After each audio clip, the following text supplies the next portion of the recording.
എല്ലാരും അടിച്ചു കയറി വാ. ആമിഴഞ്ഞാൻ തോട് വൃത്തിയാക്കുന്നതിനെ ചൊല്ലി റെയിൽവേയും മേയറും തമ്മിലുള്ള പോരും മുറുകി. ടണൽ വൃത്തിയാക്കാൻ കോർപ്പറേഷൻ അനുമതി ആവശ്യപ്പെട്ടെങ്കിലും ഒരു തവണ പോലും കത്ത് തന്നിട്ടില്ലെന്ന് ADRM MR വിജി പറഞ്ഞു.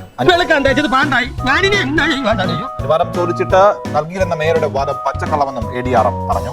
ഇനി തോന്നിയാസം പറഞ്ഞു നടന്നാലുണ്ടല്ലോ നാട്ടിലടിച്ചാൻ സൂപ്പാക്കും. എന്ത് വേണ ചെയ്തു, പക്ഷെ ദേഹോപദ്രവം ഓപ്പറേഷൻ ലെവലിൽ ഒരു കോർഡിനേഷൻ ഉണ്ടെങ്കിൽ മാത്രമേ ഇത് നമുക്ക് ഒരു റാൻഡം സിറ്റിക്ക് ഒരു പോസിറ്റീവായിട്ട് ഇത് ചെയ്യാൻ പറ്റത്തുള്ളൂ. എന്താ ഉറക്കം വരുന്നു പറയുന്നത് റെയിൽവേയുടെ മാലിന്യങ്ങൾ അവർക്ക് സംസ്കരിക്കാനുള്ള സംവിധാനങ്ങൾ ഉണ്ട് എന്നവർ പറയുന്നു. അത് തെളിവ് സഹിതം കാണിക്കാൻ റെയിൽവേ തയ്യാറാണോ?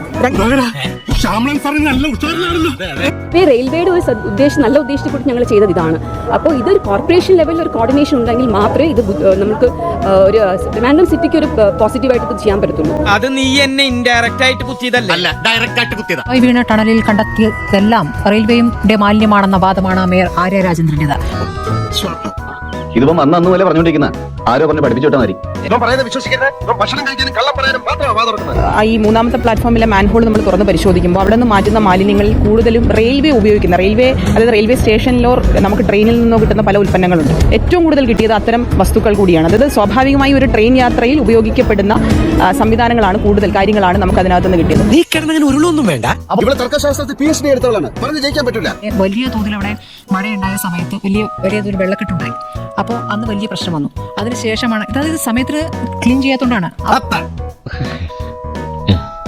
ഈ മഴക്കാല പൂർവ്വ ശുചീകരണം എന്നുള്ള കൃത്യമായി നടപ്പാക്കണം എന്നുള്ളൊരു കാര്യം നടപ്പാവാറേ ഇല്ല. ഇന്നിപ്പോൾ മേയർ സംസാരിക്കുന്നത് നമ്മൾ കണ്ടല്ലോ. മേയറുടെയും അതിനുശേഷം റെയിൽവേയുടെ പ്രതിനിധികളെ നമ്മൾ കണ്ടു.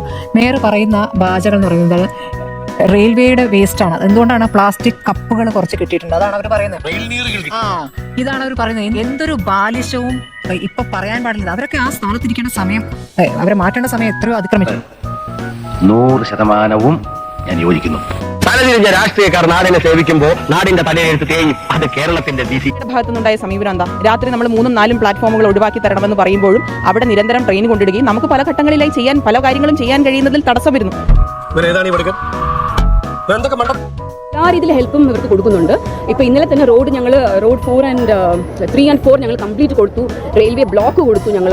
ഇപ്പം ഇന്ന് തന്നെ ഫുഡ് കംപ്ലീറ്റ് അറേഞ്ച് ചെയ്ത് കൊടുത്തു. ഇന്ന് പിന്നെ ലൈറ്റിംഗ് ഇപ്പം ഞങ്ങൾ അറേഞ്ച് ചെയ്ത് കൊടുക്കുന്നു. അഡീഷണൽ ലേബർ സപ്ലൈ നമ്മൾ കൊടുത്തു. റെയിൽവേയുടെ ഭാഗത്ത് നിന്ന് എന്തെല്ലാം ചെയ്യാൻ പറ്റുന്നു ഞങ്ങൾ എല്ലാം ചെയ്യുന്നുണ്ട്. എനിക്ക് അമ്മയുടെ വീടിന്റെ തൊട്ടടുത്ത് തന്നെ എൻ്റെ വീട്, എന്നിട്ട് അവൻ എന്നോട് ഇങ്ങനെ പെരുമാറും. ഇപ്പോൾ പരസ്പരം അങ്ങോട്ടും ഇങ്ങോട്ടും പഴിചാരിയല്ല ഇപ്പോൾ ഞങ്ങൾ ഉദ്ദേശിക്കുന്നത്. എത്രയും എങ്ങനെ ഇവിടെ ചർച്ച ചെയ്ത് തീരുമാനങ്ങളെടുത്ത് എല്ലാ ഡിപ്പാർട്ട്മെന്റും ഒരു മനസ്സോടുകൂടി നിന്ന് പ്രവർത്തിക്കണം എന്നുള്ള രീതിയിലുള്ള നിലപാടാണ് സ്വീകരിച്ചിരിക്കുന്നത്. കണ്ടോ ഈ അലവനാധിപര കാര്യം മനസ്സിലായി? It's called common sense.